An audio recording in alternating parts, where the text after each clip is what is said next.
Kristen, if you're comfortable, could you share the story that you previously started sharing with me of where you met the infamous Robert Lopez? Okay. So I'll jump in at. It's 1999. I just got into the BMI workshop as a first year to learn how to write lyrics. Turns out I'd been doing that my whole life. I just didn't know it was a job, and I really didn't know it was a job that females could do. But enough people had said, you're a lyricist, that I applied, and I went there. And one of the first, they have these smokers, which are sort of the best of songs at the BMI workshop. And I had just broken up with my boyfriend of like 6 years. And with the Suzuki, no, the Lego. different guy. No, this was a different guy. I want to hear what type of music you're listening. You moved on from Frampton to the opera to what in the car? Your boyfriend's car, ex-boyfriend. My boyfriend was really into Peter Gabriel. We spent a lot of time, singing "Shaking the Tree," but we broke up, and I was a lyricist, and this team walks in the door. They haven't even sung a single song, but it's this team of Robert Lopez and Jeff Marks, and this incredibly cute guy with shiny floppy hair and a blue shirt, not that different than tonight, walks in, and I'm like, that's the man I'm gonna marry. I'm gonna marry that It's guy. just like you guys felt when I walked in tonight. He proceeds to put on a red wig and sing like a female puppet Yeah, we about didn't jury have puppets duty. yet. And I remember thinking, oh, he may not play for my team. And then I went up to him and I was really spazzy and was like, oh my God, that is the best thing I love musicals, and I haven't heard anything that exciting in so many years, and you're amazing, and oh my God, and my uncle could maybe get you a TV show, and how can I help you? And I'm thinking, I just met the man I'm going to marry, and he's thinking, this woman is going to sleep with me.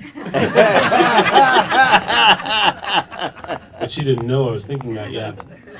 So I gave her my demo tape with the songs of Robert Lopez and Jeff Marks, which had my number on it. So It was very sneaky.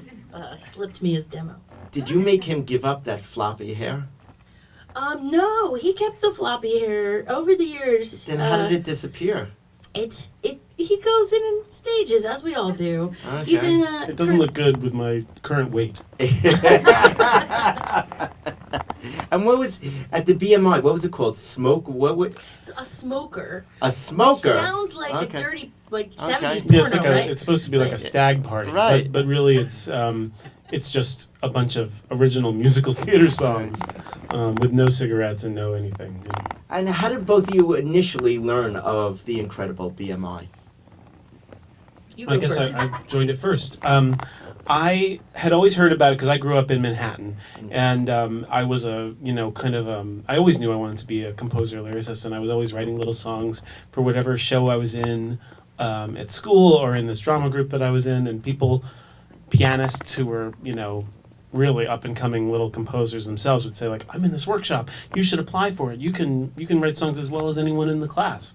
So in the back of my mind, I always thought, oh, maybe I'll join that one day. And when I graduated college, I moved back in with my parents and had no idea what to do next. And I thought, maybe I'll try and get to be Alan Menken's assistant, because Alan Menken is sort of the biggest composer going today. And I had just seen Beauty and the Beast again and fallen in love with it and thought, oh my gosh, Disney is amazing. And I've been focusing on only the stage for so long in my life. Maybe I could think about that too.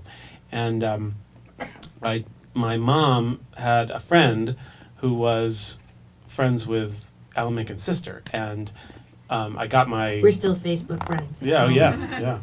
And anyway, she got a message to him, and he said, what you should really do is join this workshop, which is now what I tell anyone that asks me for a job. To join the BMI workshop, because it is one of the greatest And how did a classes. Bridge and Tunnel girl find the BMI? I was doing a cabaret. I was a mediocre actress in my 20s. If there was a nun to be played in New Hampshire, I was playing. Whether it was Maria or Nonsense, or Nonsense 2, Electric Boogaloo, I was in New Hampshire singing in a nun costume. And so to try and make other opportunities and be proactive about my life, I got together with some of my more talented, smarter friends, and we wrote a cabaret show for the Duplex. Or we put together a cabaret show, and one of the songs was Opening Doors by Stephen Sondheim. But I rewrote Stephen Sondheim's lyrics to make it fit our situation. And when I did that, Jeff Hardy, who had been through the BMI workshop and is a composer in his own right, said, he was the first one to say, "You're a lyricist." And I was like, okay, all right, I don't know what to do with that. And then I was in a production of Urinetown right before I met Bobby. I was in the Fringe Festival, the original, the thing that made Urinetown, which is appropriate today in light of what happened yesterday. But I was in Urinetown, and I was also like, now we live in Urine Nation. Yes. I was also making parody lyrics about backstage, and then the composer, who had also been through the BMI workshop, said, "You're a lyricist." And that's when I was like, yeah, okay, so what do I do with that?